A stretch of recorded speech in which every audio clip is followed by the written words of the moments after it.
నమస్కారం. సుఖీభవకు స్వాగతం. డెంగీ జ్వరం ఇప్పుడు ఎవరి నోట విన్నా ఇదే మాట.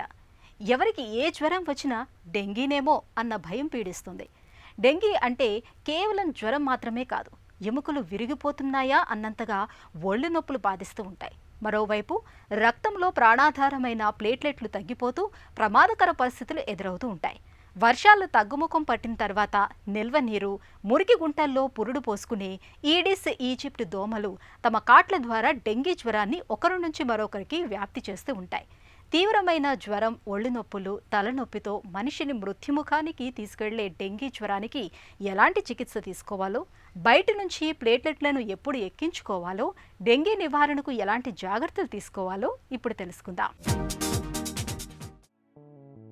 దోమలు చూడ్డానికి అల్పజీవులే కావచ్చు, కాని అవి మోసుకొచ్చే జబ్బుల సంఖ్య మాత్రం అనంతం. మలేరియా, బోదకాలు లాంటి చిరకాల చికాకులకు తోడు కొత్తగా గన్య, డెంగీ లాంటి జ్వరాలను ఇవి తెచ్చిపెడుతున్నాయి. ప్రస్తుతం మన తెలుగు రాష్ట్రాల్లో డెంగీ జ్వరాలు విపరీతంగా ప్రబలుతున్నాయి. ఈ జ్వరాన్ని మోసుకొచ్చే ఈడిస్ ఈజిప్టి దోమ చాలా ప్రత్యేకమైనది. చూడడానికి కూడా ఇది కాస్త పెద్దగా, నల్లటి చారలతో విభిన్నంగా కనబడుతుంది. అందుకే దీనిని టైగర్ దోమ అని కూడా అంటారు. ఈ దోమ మనల్ని పగలు మాత్రమే కుడుతుంది. కుట్టినప్పుడు నొప్పి తెలియదు. సాధారణంగా శరీరంలో కాళ్ళు, పాదాల వంటి కింది భాగాల్లోనే ఇవి ఎక్కువగా కొడతాయి. దోమకాటు ద్వారా డెంగీ వైరస్ మన శరీరంలోకి ప్రవేశించిన 4 నుంచి 6 రోజుల్లో లక్షణాలు ఆరంభమవుతాయి. హఠాత్తుగా తీవ్రమైన జ్వరం, తీవ్రమైన తలనొప్పి, కళ్ల వెనుక నుంచి నొప్పి, ఒళ్ళు, కీళ్ల నొప్పులు, వాంతి, వికారం, ఆకలి లేకపోవడం వంటి లక్షణాలు కనిపిస్తుంటాయి. డెంగీ అనేది ఒక వైరల్ వ్యాధి. ఇది డెంగీ వైరస్ ద్వారా దోమ కుట్టడం ద్వారా వస్తుంది. ఈ వైరస్ని మనం డెంగీ వైరస్ అంటాము. ఇందులో 4 ఉపజాతులు ఉంటాయి. వీటినే డెన్ 1, డెన్ 2, డెన్ 3, డెన్ 4 అంటుంటాం. ఈ దోమలు ఈడిస్ ఈజిప్టే దోమలు లేదా ఈడిస్ ఆల్బోపిక్టస్ దోమల ద్వారా వస్తుంది. ఈ ఆడ ఈడిస్ ఈజిప్టే లేదా ఆడ ఈడిస్ ఆల్బోపిక్టస్ దోమ కుట్టినప్పుడు ఈ జబ్బు మనిషికి వస్తుందన్నమాట. ఈ ఈడిస్ ఆల్బోపిక్టస్ దోమ నేను టైగర్ దోమ అంటాం, ఎందుకంటే దీని మీద నల్లటి దోమ, తెల్లటి చార్లు కనపడుతూ ఉంటాయి కాబట్టి దీన్ని టైగర్ దోమ అంటుంటాం. ఇవి మామూలు దోమలు కొంచెం పెద్దగా కనపడుతుంటాయి. ఇవి ఎక్కువ పగలు కుడుతూ ఉంటాయి. వీటి కాటు అంటే ఇవి కుట్టినప్పుడు చాలా నొప్పి కూడా తెలియదు. అందువల్ల చాలామందికి దోమ కుట్టినట్టు కూడా తెలియకుండానే ఈ డెంగీ జ్వరం వచ్చే అవకాశం ఉంది. ముఖ్యంగా పగటి సమయంలో పుడుతుంటాయి.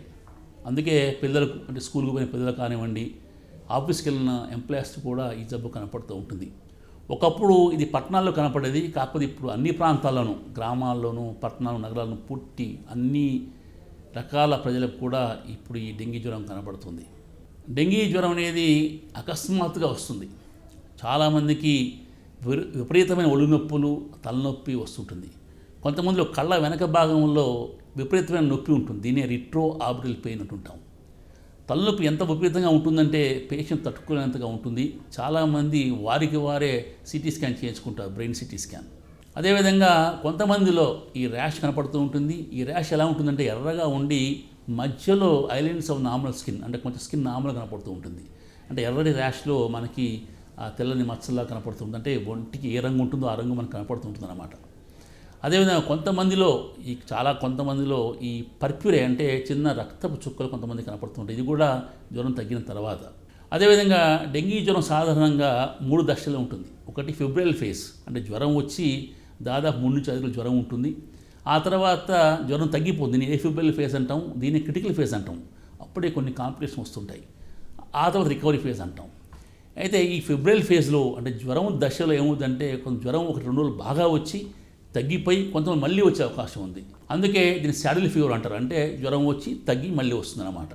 సో ఇది కొంతమందిలో కనపడుతుంది, అందరిలో కనపడదు. కాబట్టి ఇలా అందరికీ రావాలని ఏం లేదు. డెంగ్యూ జ్వరం బారిన పడి మరణిస్తున్నట్టుగా మనం తరచూ వార్తల్లో చూస్తూ ఉంటాం. నిజంగా డెంగ్యూ జ్వరం అంత ప్రమాదకరమైందా అనే ప్రశ్న సహజంగానే అందరి మదిలోనూ మెదులుతుంది. వాస్తవానికి డెంగ్యూ జ్వరం కూడా అన్ని రకాల వైరల్ జ్వరాల లాంటిదే. డెంగ్యూ జ్వరం సోకిన 100 మందిలో 5-6 మందికి మాత్రమే అది ప్రమాదకరంగా పరిణమించి ఆసుపత్రిలో చేరాల్సి రావడం, కొన్నిసార్లు ప్రాణాపాయ స్థితికి దారితీయడం జరుగుతుంది. డెంగ్యూ జ్వరం బారిన పడ్డప్పుడు సాధారణ జ్వరంతో పాటు ఎముకలు విరిచేలా ఒంటి నొప్పులుంటాయి. అలాగే కళ్ల వెనుక భాగంలో విపరీతమైన నొప్పి, బాగా ఎక్కువగా నీరసం ఉంటాయి. జ్వరం 2-3 రోజుల్లో తగ్గినట్టు అనిపించి మళ్లీ రావడం కూడా చూస్తుంటాం. డెంగ్యూ జ్వరాలు ప్రధానంగా ఆగస్టు నుండి డిసెంబర్ మధ్యకాలంలో కనిపిస్తాయి. విపరీతమైన ఒంటి నొప్పులతో కనిపించే ఏ జ్వరమైనా సరే డెంగ్యూ జ్వరంగానే భావించి రక్త పరీక్ష చేయించుకొని అది డెంగ్యూనా కాదా అన్న విషయాన్ని నిర్ధారించుకోవాలి. అయితే మనం ఇందాక చెప్పినట్టుగా డెంగ్యూ వైరస్ 4 ఉపజాతులు ఉన్నాయి, సబ్ టైప్స్ 1, 2, 3, 4. వీటి ఇంపార్టెంట్ ఏంటంటే ఒకసారి మీకు ఒక సబ్ టైప్తో జ్వరం వస్తే మీ జీవితాంతం ఆ సబ్ టైప్ జ్వరం రాదు. ఎందుకంటే ఆ సబ్ టైప్కి ఎగెనిస్ట్గా యాంటీబాడీస్ తయారవుతాయి. ఆ యాంటీబాడీస్ మిమ్మల్ని ఆ సబ్ టైప్ వైరస్ని జీవితాంతం రక్షిస్తాయి. అంటే డెన్ 1తో మీకు జ్వరం వస్తే మళ్ళీ జీవితాంతం మీకు డెన్ 1తో జ్వరం రాదు. అంటే 4 ఉపజాతులు ఉన్నాయి కాబట్టి ఏదైనా వ్యక్తికి జీవితంలో 4 సార్లు డెంగీ ఫీవర్ రావచ్చు. సో మొట్టమొదటి వచ్చినప్పుడు డెంగీ ఫీవర్ ప్రమాదకరం కాదు, కానీ రెండవసారి వచ్చినప్పుడు లేదా మూడవసారి వచ్చినప్పుడు 4వసారి వచ్చినప్పుడు ఈ జ్వరం ప్రమాదకరంగా ఉండే అవకాశం ఉంది. ఎందుకంటే యాంటీబాడీ ఆగ్మెంటేషన్ లేదా యాంటీబాడీ ఎన్హాన్స్మెంట్ అనే ఒక ప్రక్రియ ద్వారా ఈ పేషెంట్ సీరియస్ అవుతూ ఉంటారు. అదే చాలామంది అడుగుతారు ఏ ఉపజాతి ప్రమాదకరం అని. ఇది చెప్పడం కష్టం. కొన్ని దేశాల్లో కొన్ని ఉపజాతులు ఎక్కువగా ఉన్నాయి, కొన్ని దేశాలు కొన్ని ఉపజాతులు ఎక్కువ ఉన్నాయి. ఏ ఉపజాతి అయినా ప్రమాదం సాధారణంగా అదే స్థాయిలో ఉంటుంది. కాబట్టి మన దేశంలో కొన్ని రీసెర్చ్ ప్రకారం డెన్ 2 ఎక్కువగా ఉంది, దానిలో కొంచెం ప్రమాదకర స్థాయి ఎక్కువ ఉందని చెప్తూ ఉంటారు. కాకపోతే కొన్ని దేశాల్లో ఇతర ఉపజాతులు కూడా ప్రమాదకరంగా మారిన సందర్భాలు ఉన్నాయి. కాబట్టి ఏదైనా కానీ ఆ వ్యక్తికి 2వసారో 3వసారో 4వసారో వచ్చినప్పుడు ఈ డెంగీ చాలా తీవ్రంగా ఉంటుంది. సాధారణంగా ఈ దోమ కుట్టినప్పుడు కొంతమంది వైరస్ ఒంట్లోకి ప్రవేశించినా ఏ సిమ్టమ్స్ ఉండవు. దీన్నే ఏసిమ్టమాటిక్ డెంగీ అంటే తెలియదు కూడా తెలియదు. కొంతమంది మైల్డ్గా ఫీవర్ వచ్చి 1-2 డేస్ అంటే ఆ పేషెంట్ డాక్టర్ని సంప్రదించే లోపే తగ్గిపోతుంది. అలా చాలామంది జరుగుతుంది. కొంతమందిలోనే సిమ్టమ్స్ ఎక్కువగా ఉంటాయి. దీన్ని సిమ్టమాటిక్ డెంగీ ఫీవర్ అంటాం. ఇలా వచ్చిన వల్ల కొంతమందిలో వార్నింగ్ సైన్స్ ఉంటాయి. వారు వెంటనే డాక్టర్ని సంప్రదించాలి. అంటే జ్వరం ఎక్కువగా రావటము, వాంతులు రావటము, అపస్మార స్థితి రావటము, పొట్టలో నొప్పి రావటము, కొంతమందిలో బీపీ పడిపోవటం, ఇలా ఉన్నప్పుడు కొంతమందిలో కొన్ని రక్తస్రావం జరిగిన లక్షణం కనపడటం, కొంతమంది జాండీస్ కనపడటం, ఇలా ఉన్నప్పుడు డాక్టర్ని వెంటనే సంప్రదించాలి. కానీ చాలామంది జ్వరం వచ్చినప్పుడు నిర్లక్ష్యం చేస్తూ ఉంటారు. ఎలా అంటే కొంతమంది వారి సెల్ఫ్ మెడికేషన్ తీసుకుంటారు. జ్వరం రాగానే డెంగ్యూలో నొప్పులు బాగా ఉంటాయి కాబట్టి పెయిన్ కిల్లర్స్ వాడుతూ ఉంటారు. అంటే డైక్లోఫెనాక్ కానీ ఐబుప్రోఫెన్ కానీ వాడుతూ ఉంటారు. కొంతమంది యాస్పిరిన్ వాడతారు. ఇలా వాడినప్పుడు కొంతమంది రక్తస్రావం జరిగే అవకాశం ఉంది. కొంతమంది ప్లేటెట్స్ తగ్గినప్పుడు ఈ ట్యాబ్లెట్స్ ఎఫెక్ట్ వల్ల రక్తస్రావం ఎక్కువ జరిగే అవకాశం ఉంది. కొంతమందిలో ఈ ట్యాబ్లెట్స్ వల్ల లోపల పొట్టల్లో పుండ్లు ఏర్పడి అల్సర్స్ ఏర్పడి నిజంగా ప్లేటెట్స్ తగ్గినప్పుడు చాలా వరకు రక్తస్రావం జరిగి చనిపోయే అవకాశం ఉంది. కాబట్టి దయచేసి ఈ కాలంలో ఏ జ్వరం వచ్చినా సరే మీరు పెయిన్ కిల్లర్స్ వాడకూడదు. పారాసిటమాల్ బిళ్ళలు వాడవచ్చు. అంతకు మించి మీరు ఏ సెల్ఫ్ మెడికేషన్ కూడా తీసుకోకూడదు. పల్లెల్లో వైద్య సౌకర్యాలు తక్కువ కాబట్టి అక్కడ విషజ్వరాలు ఎక్కువగా ప్రబలుతూ ఉంటాయని అనుకుంటాం. కానీ డెంగీ జ్వరాలు పల్లెల్లో కంటే పట్టణాల్లో ఎక్కువని, ఇందుకు కొన్ని ప్రత్యేకమైన కారణాలు ఉన్నాయని చెబుతారు డాక్టర్లు. ఇక డెంగీ జ్వరాన్ని ప్రాణాంతకమని భావిస్తున్నారు మనలో చాలామంది. మరి డెంగీ జ్వరం నిజంగానే ప్రాణాంతకమా? డెంగీ జ్వరంతో తలెత్తే అనర్థాల గురించి ఇప్పుడు తెలుసుకుందాం.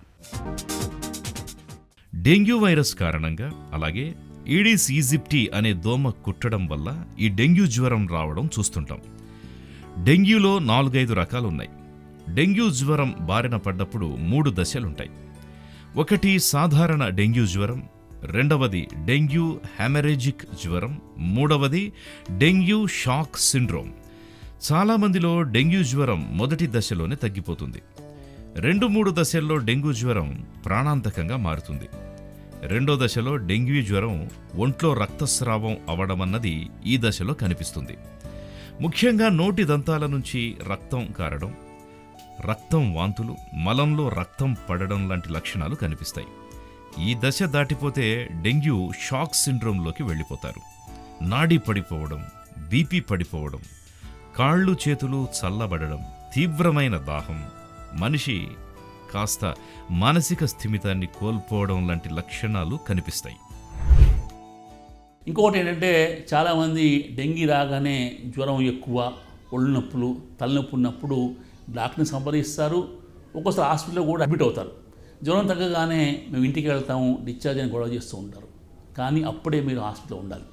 జ్వరం తగ్గిన తర్వాతనే మీకు బీపీ పడిపోవటం, ఎందుకంటే అప్పుడే మీకు ప్లాజ్మా బయటికి వచ్చి రక్తనాళంలోంచి రక్తం చిక్కబడుతుంది, బీపీ డౌన్ అవుతుంది. దాన్ని మనం డెంగీ షాక్ సిండ్రోమ్ అంటాము. కొంతమందికి ఆ సమయంలోనే రక్తం గడగడే ప్రక్రియలో మార్పు వచ్చి బ్లీడింగ్ అవుతుంది, దాన్ని డిఏసి అంటాము.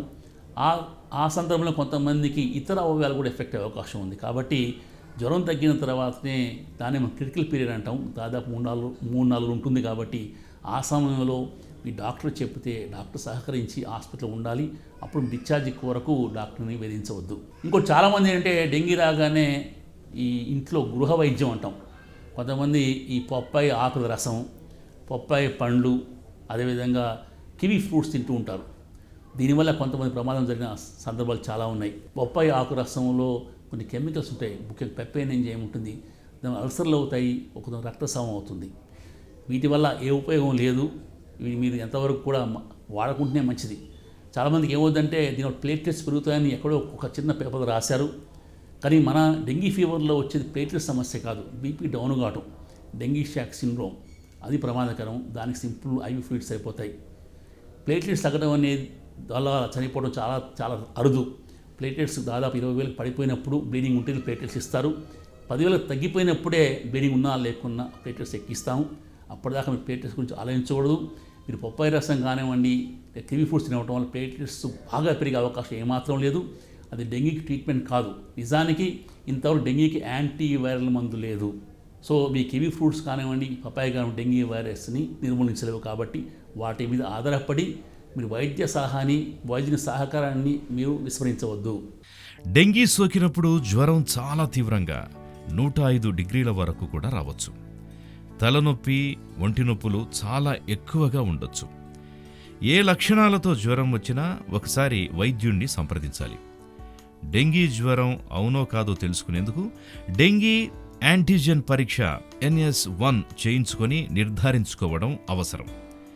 ఈ పరీక్షలో జ్వరం వచ్చిన మొదటి రోజే అది డెంగీనో కాదో ఖచ్చితంగా నిర్ధారణ అయిపోతుంది. సాధారణంగా డెంగీ జ్వరం 2-3 రోజుల్లో తగ్గిపోతుంది. ఈ తగ్గిపోయే దశ చాలా కీలకం. ఒంటి మీద ఎర్ర మచ్చలు రావడం, ప్లేట్లెట్లు పడిపోవడం, బీపీ తగ్గడం వంటివన్నీ ఆరంభమయ్యేది ఇప్పుడే. డెంగీలో ఇది ప్రమాదకరమైన దశ. కాబట్టి డెంగీలో జ్వరం ఉన్నప్పుడు కాదు, జ్వరం తగ్గుతున్నప్పుడే మరింత శ్రద్ధగా, అప్రమత్తంగా ఉండాలి. ఈ సమయంలో వైద్యుల సలహా పాటించడం, ఆసుపత్రుల్లో ఉండాలని సూచిస్తే ఉండడం ఉత్తమం. జ్వరం తగ్గాక ఒంటి మీద మచ్చలు వస్తున్నా, తీవ్ర నిస్సత్తువగా ఉన్నా, కాళ్ళు చేతులు చల్లగా ఉంటున్నా, కడుపులో నొప్పి వస్తున్నా, వాంతులు ఎక్కువవుతున్నా, చిగుళ్ల నుంచి రక్తం వస్తున్నా, పడుకొని లేవగానే కళ్ళు తిరుగుతున్నా వెంటనే వైద్యుల దృష్టికి తీసుకెళ్ళాలి. డెంగీ అని అనుమానించినప్పుడు డయాగ్నోసిస్ చాలా తేలిక. మొట్టమొదటిగా మనం సింపుల్ పరీక్ష CBP చేస్తాం. జ్వరం ప్రారంభ దశలో కంప్లీట్ బ్లడ్ పిక్చర్లో వైట్ బ్లడ్ సెల్స్ కానివ్వండి, హీమోగ్లోబిన్ కానివ్వండి, ముఖ్యంగా ప్యాక్సిల్ వాల్యూమ్ కానివ్వండి, ప్లేట్లెట్స్ నార్మల్గా ఉంటాయి. ఆ తర్వాత మనం పరీక్ష చేసినప్పుడు మొట్టమొదటిగా మీకు ల్యూకోపీనియా అంటే వైట్ బ్లడ్ సెల్స్ తగ్గుతాయి. కొన్ని రోజుల తర్వాత, దాదాపు 5-6 రోజుల తర్వాత ప్లేట్లెట్స్ తగ్గటం మొదలవుతుంది. అప్పుడే మీకు ప్యాక్సిల్ వాల్యూమ్ లేదా హెమటోక్రీట్ అంటాం, అది పెరుగుతూ ఉంటుంది. అంటే రక్తంలో ఉన్న ద్రవం ప్లాజ్మా కొంతమందిలో ఆ రక్తం నుంచి బయటికి లీక్ అవుతుంది. అలా లీక్ అయినప్పుడు ద్రవం యొక్క శాతం తగ్గిపోయి రక్తంలో ఉన్న సెల్స్ అంటే white blood cells, platelets, RBC ఉన్న ప్యాక్డ్ సెల్స్ వాటి శాతం, వాటి వాల్యూమ్ పెరుగుతుంది. దీన్ని హెమటోక్రీట్ అంటాం. ఇలా పెరిగినప్పుడు బీపీ తగ్గే అవకాశం ఉంది. కాబట్టి వెంటనే డాక్టర్లు దాన్ని సరిచేయడం కోసం సింపుల్ IV ఫ్లూయిడ్స్, నార్మల్ సెల్ని ఇస్తారు. అది చాలా ముఖ్యమైన ప్రక్రియ. దాదాపుగా 2-3 రోజులు ఇస్తే ప్రతి పేషెంట్ కోలుకుంటాడు. అదేవిధంగా వీటి తర్వాత మనకి అసలు డెంగీ ఎలా డయాగ్నోస్ చేయాలి, దానికి మనకి ర్యాపిడ్ డయాగ్నోస్టిక్ కిట్ లభ్యమవుతుంది. అంటే వెంటనే బెడ్ సైడ్ కానివ్వండి, చిన్న చిన్న గ్రామాల పట్టణాలు కూడా ఈ పరీక్ష ద్వారా కొంతవరకు డెంగీ ఉందని లేదా నిర్ధారించుకోవచ్చు. కాకపోతే కొంతమందిలో ఈ స్లైడ్ లేదా ర్యాపిడ్ డయాగ్నోస్టిక్ టెస్ట్ వల్ల కొంతమంది ఫాల్స్ నెగిటివ్ అంటే ఉన్నా లేనట్టుగా ఫాల్స్ పాజిటివ్ లేకుండా ఉన్నట్టుగా వచ్చే అవకాశం ఉంది. కాబట్టి అనుమానం వచ్చినప్పుడు మనం ఎలిజా టెస్ట్ చేయించుకుంటే మంచిది. ఎలిజా వల్ల చాలా వరకు మనకి ఈ ఖచ్చితంగా డెంగీ ఉందా అని నిర్ధారించుకోవచ్చు. చాలా వరకు డాక్టర్లు క్లినికల్ అంటే మామూలు పరీక్ష చేయడం వల్ల పేషెంట్ని చాలా వరకు డెంగీ ఉందా లేదా చెప్తారు. ఈ పరీక్ష కేవలం కన్ఫర్మేషన్ కోసం మనం చేస్తూ ఉంటాం. అదే ఒక ముఖ్యమైన పరీక్ష ఏంటంటే ప్రతిరోజు కూడా కంప్లీట్ బ్లడ్ పరీక్ష చేస్తూ ఉంటాం. ఒకవేళ పేషెంట్కి ప్యాక్సిల్ వాల్యూమ్ ఎక్కువైనా, బీపీ తగ్గినా, ప్లేటెట్స్ ఎక్కువైనా ఆ పేషెంట్ రోజుకు 2-3 సార్లు కూడా ఈసీబీ పరీక్ష నిర్వహిస్తూ ఉంటారు. చాలా వరకు ఈ రక్తం గడ్డగట్టే ప్రక్రియ ఎలా ఉందో తెలుసుకోవడానికి కొన్ని టెస్టులు ఉంటాయి. వాటిని ప్రోట్రామిన్ టైం, అదేవిధంగా యాక్టివేటెడ్ పాజిటివ్ థ్రాంబోప్లాస్ట్ టైం అంటే ఏపీటీటీ అంటాం. పీటీ, ఏపీటీ టెస్ట్ కూడా చాలామంది చేస్తుంటాం. డెంగీలో చాలా వరకు కూడా లివర్ ఫంక్షన్ టెస్ట్ అబ్నార్మల్గా ఉంటాయి. అంటే లివర్ ఎంజైమ్స్ ఎస్జీపీటీ, ఎస్జీఓటీ ఎంజైమ్స్ ఎక్కువ అవుతుంటాయి. ఈ 1000 దాటినప్పుడు మనం ప్రమాదకరంగా అనుమానించాలి. ఆ వ్యక్తిని వెంటనే మనం అడ్మిట్ చేస్తుంటాం. ఇది కాకుండా రొటీన్గా మనం కిడ్నీ పరీక్ష చేస్తుంటాం. కొంతమందిలో గాల్ బ్లాడర్ వాస్తుంది కాబట్టి అల్ట్రాసౌండ్ స్కాన్ పరీక్ష చేస్తూ ఉంటాం. కొంతమందిలో ఛాతీలో నీరు చేరుతుంది అంటే ప్లూరల్ ఎఫ్యూజన్ అంటాం, వాటికి చెస్ట్ ఎక్సర్సైజ్ చేస్తుంటాం. ఈ టెస్టులు సాధారణంగా చాలామంది పేషెంట్స్కి ఎవరైతే అడ్మిట్ అవుతారో వాళ్ళకి అవసరం అవుతుంది. అవుట్ పేషెంట్ ట్రీట్మెంట్ చేసే వాళ్ళలో కేవలం సిబిపి సరిపోతుంది. సిబిపిలో వచ్చే మార్పుల ఆధారంగా వాళ్ళు రికవర్ అవుతుంది లేదు మనం చెప్పొచ్చు. ఒకవేళ ఏమైనా మార్పు వస్తే ప్రమాదకరంగా భావిస్తే వెంటనే ఆ పేషెంట్ అడ్మిట్ చేసి ఇంతకుముందు చెప్పిన టెస్టులు చేస్తూ ఉంటాం. డెంగీ జ్వరంతో బాధపడుతున్నప్పుడు నొప్పుల నుంచి ఉపశమనం కోసం మనలో చాలామంది పెయిన్ కిల్లర్లను, యాంటీబయోటిక్ మందుల్ని వాడుతూ ఉంటారు. నిజానికి డెంగీకి ఎలాంటి పెయిన్ కిల్లర్లు, యాంటీబయోటిక్ మందుల్ని వాడకూడదు. ఇక డెంగీ విషయంలో అది మొదలైన దశ కంటే తగ్గిపోతున్న దశలోనే చాలా ప్రమాదకరమని చెబుతారు నిపుణులు. ప్రమాదకరమైన డెంగీ జ్వరానికి ఎలాంటి చికిత్స తీసుకోవాలో ఇప్పుడు తెలుసుకుందాం. డెంగీ జ్వరం సోకినప్పుడు ప్లేట్లెట్స్ తగ్గిపోతున్నాయి అనే భయం వెన్నాటుతూ ఉంటుంది. నిజానికి డెంగీలో ప్లేట్లెట్ల కంటే కూడా రక్తనాళాల్లో నుంచి ప్లాస్మా లీక్ అవ్వడాన్ని ప్రమాదకరంగా భావించాలి. దీంతో రక్తం చిక్కబడి రక్త పరిమాణం తగ్గి బీపీ పడిపోతుంది. దీంతో అన్ని అవయవాలు దెబ్బతిని రోగి షాక్లోకి వెళ్ళడం, చివరికి మృత్యువాత పడడం జరుగుతుంటుంది. ఇలాంటప్పుడు హెమటోక్రిట్ పరీక్ష చేసి రక్తం చిక్కబడుతోందా, బీపీ తగ్గిపోతుందా అన్నది తరచూ చూస్తుండడం చాలా అవసరం.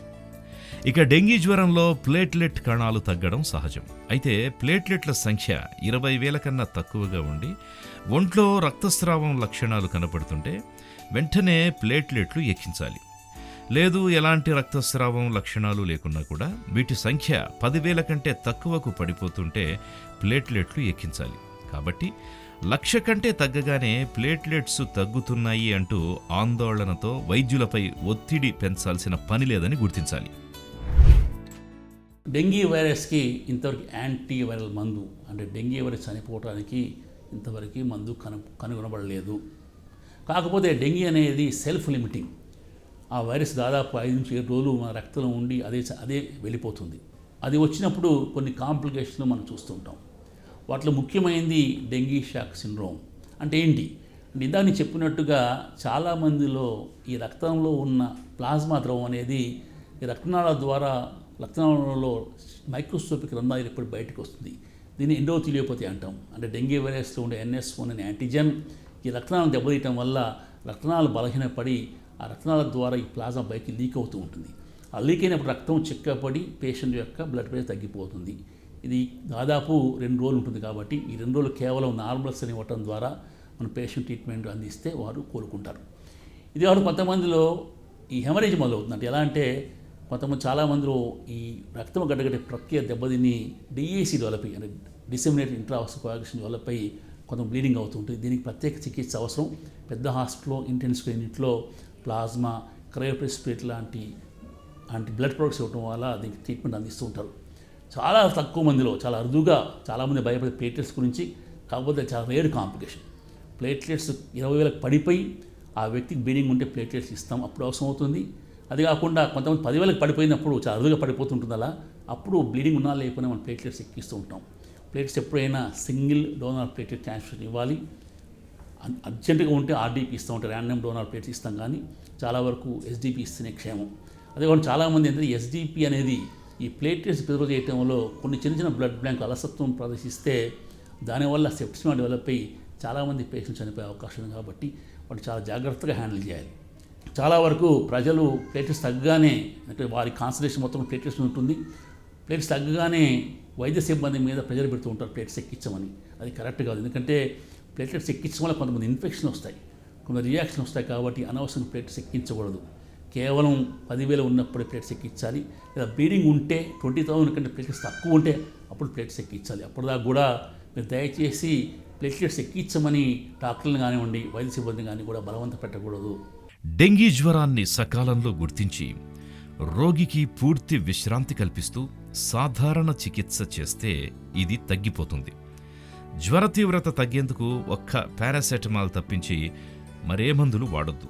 ముఖ్యంగా ఆస్పిరిన్, ఐబుప్రోఫెన్, నిముసులైడ్, డైక్లోఫెనాక్ వంటి నొప్పులు తగ్గించే బిళ్లలు అసలే వద్దు. యాంటీబయాటిక్, యాంటీవైరల్ మందులతో ఎలాంటి ఉపయోగము ఉండదు. డెంగీ జ్వరంలో ఒక రకమైన డెంగీ హ్యామరేజిక్ జ్వరంలోనే ప్రమాదకర సమస్యలు మొదలవుతాయి.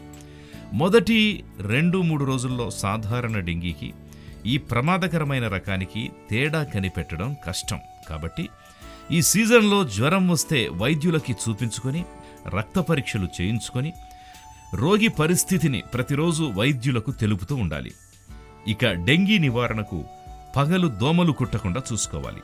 పరిసరాలలో దోమల సంతతి వృద్ధి చెందకుండా తగిన జాగ్రత్తలు తీసుకోవాలి. చికిత్స కన్నా నివారణే మేలన్న ప్రాథమిక సూత్రం డెంగీ విషయంలో 100% పాళ్ళు వర్తిస్తుంది. డెంగీని వ్యాప్తి చేసే దోమల్ని అరికట్టేందుకు ఇంటి చుట్టూ పరిసరాల్లో మురుగు, నిల్వ నీరు లేకుండా చూసుకోవాలి. దోమలు కుట్టకుండా ఒంటి నిండుగా దుస్తుల్ని ధరించడం, మస్కిటో కాయిల్స్ వాడటం వంటి జాగ్రత్తలు తీసుకోవాలి. జ్వరం వస్తున్నప్పుడు ఎలీసా, ఐజీజీ పరీక్షలు చేయించుకుని సత్వరమే వైద్యం తీసుకోవాలి. ప్రాణాంతక డెంగీని అడ్డుకునే తారక మంత్రాలు ఇవే.